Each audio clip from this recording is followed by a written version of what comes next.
Thanks for joining today. I'm speaking on behalf of two of my colleagues from the University of Melbourne as well, Professor John Hajek and Dr. Anya Lloyd-Smith.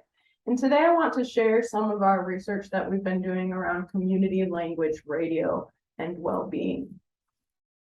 Community language radio occupies a really important place in Australia's multicultural landscape because it provides an accessible means of creative expression, supports social connection, and social cohesion. It's really interesting to note there are more than 450 community radio stations in Australia, and 131 of these broadcast in languages other than English on either a part-time or a full-time basis. An increasing body of research is concerned with the potential benefits to well-being from community radio, and specifically community language radio. Studies of community language radio suggest that it contributes to the well-being of migrant communities by a few different things: enabling the maintenance of language and culture, fostering social cohesion and community development, giving marginalized communities a voice, fostering a sense of belonging, pride, and self-esteem. It also encourages creativity and enables connections between listeners, presenters, and the wider community. The media has played a crucial role in informing and entertaining the public during the COVID-19 pandemic. This includes things from mainstream media reporting on the global spread of the virus, to local broadcasters communicating information about government restrictions, preventative measures, as well as even movie streaming websites providing entertainment, and fringe social media accounts disseminating conspiracy theories and misinformation about COVID-19. Given the inherent accessibility of community language radio, stations operating in this space are well placed to provide information and support to their audience during a crisis such as this. The well-being of Australian residents with a migrant background is the focus of our research, and for today, our crisis focus is this context of COVID-19 and particularly lockdown periods.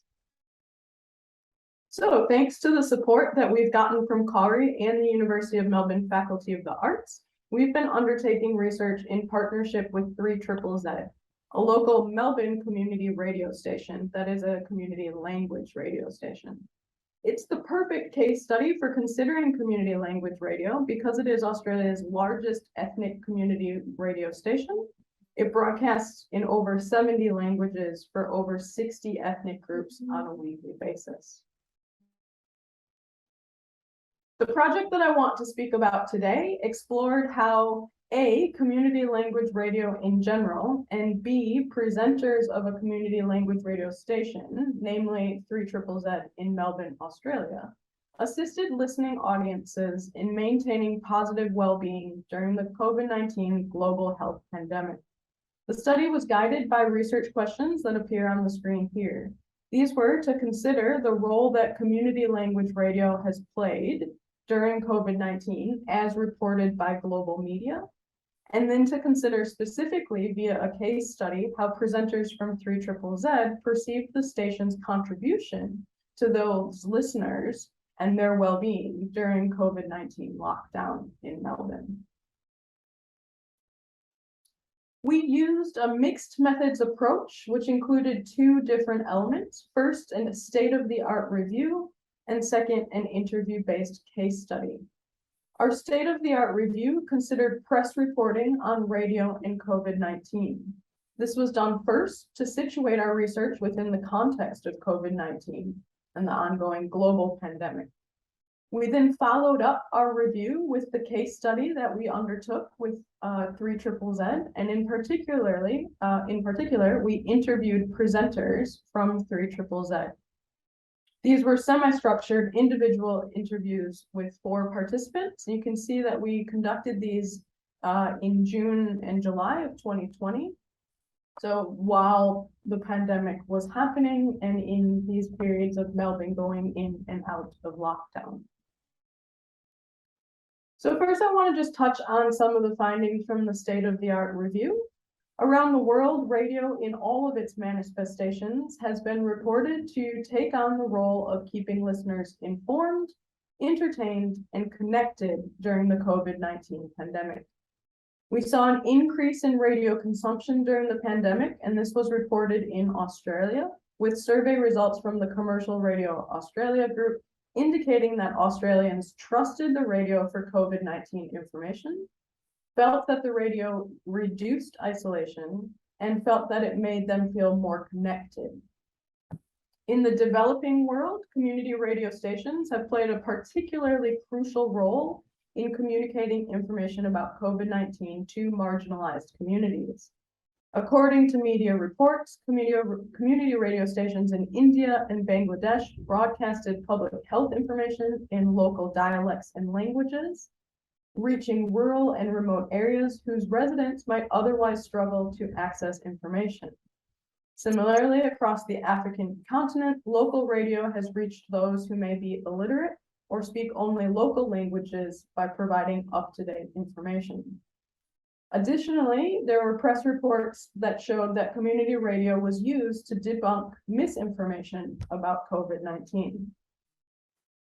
Here in Australia, the National Ethnic and Multicultural Broadcasters Council, that's the NEMBC, the peak body representing community language broadcasters, they produced daily news bulletins in 7 languages, which were freely available to ethnic broadcasters.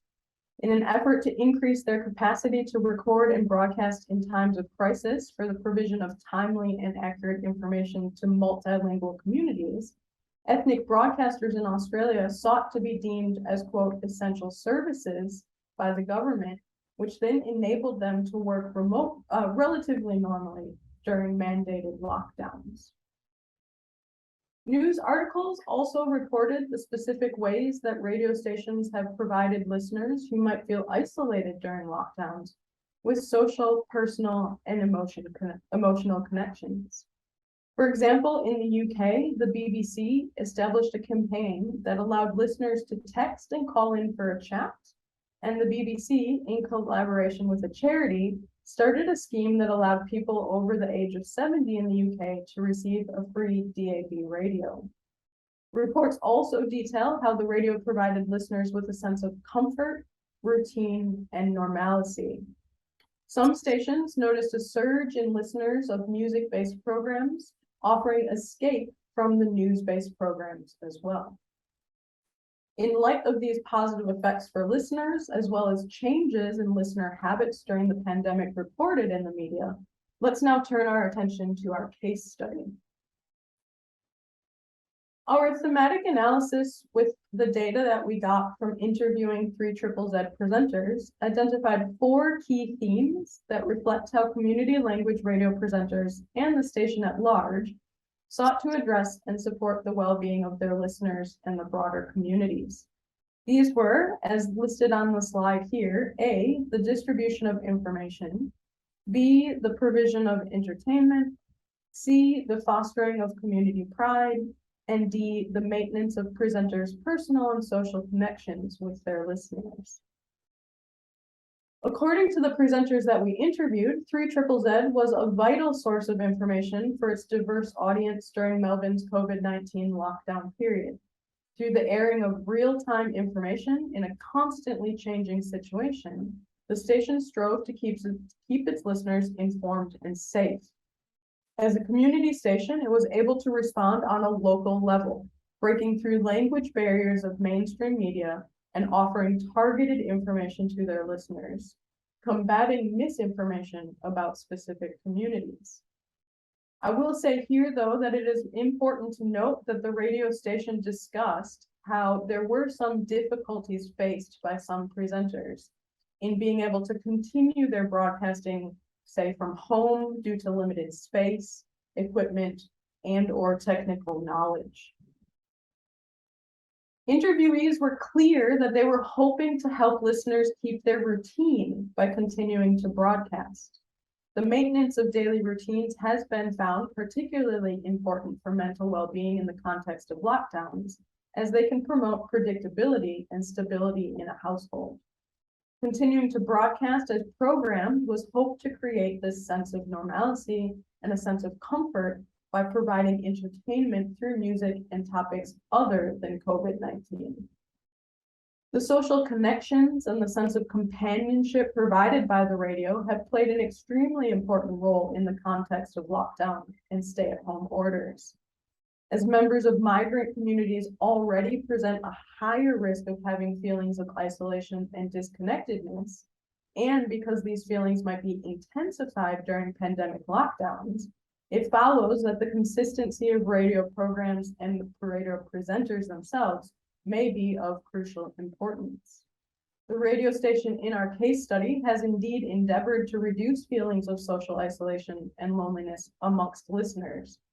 They did this by continuing to broadcast where possible, providing listeners with the opportunity to hear the voice of familiar presenters, addressing them in their own languages, thus helping listeners to feel connected to the presenter and the broader community. To understand how community language radio might promote well-being during a crisis, we were able to draw on the communication theory of resilience. Buzzanell defined resilience as a dynamic process aimed at the ability to, quote, bounce back or to reintegrate after difficult life experiences over the course of time and events.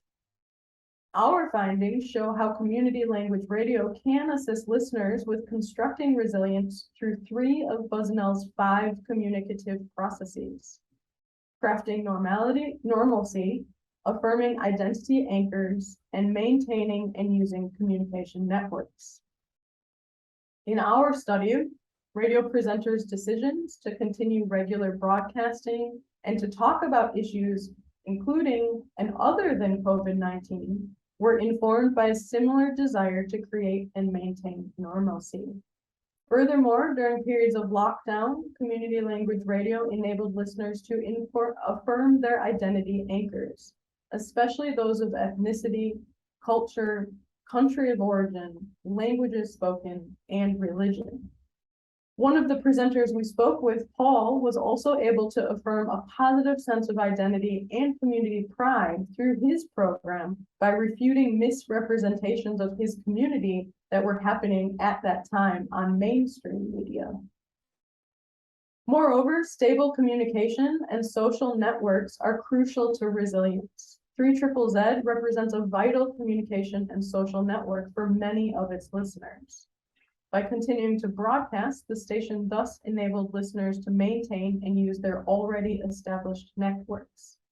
There are also parallels here between radio presenters and disaster relief workers. Both help individuals and communities to recreate familiar routines, to rebuild community networks, and to counter feelings of isolation through emotional assistance. Thus, what we believe here is that Buzzanell's communication theory of resilience can be applied to communication networks, including community-led media during crisis. The present research focused on exploring the role of ethnic broadcasters in enhancing community well-being during the COVID-19 global pandemic. And more broadly, this research contributes to addressing a research gap concerning the role of ethnic broadcasters in society more generally. I'll note that while impact on the listeners was inferred from the popular press reporting, our case study did draw only on the perspectives of radio presenters. So future studies are needed to generate a more comprehensive idea about listener well-being. A large-scale study exploring listeners' perspectives during the pandemic would assist in drawing more general conclusions.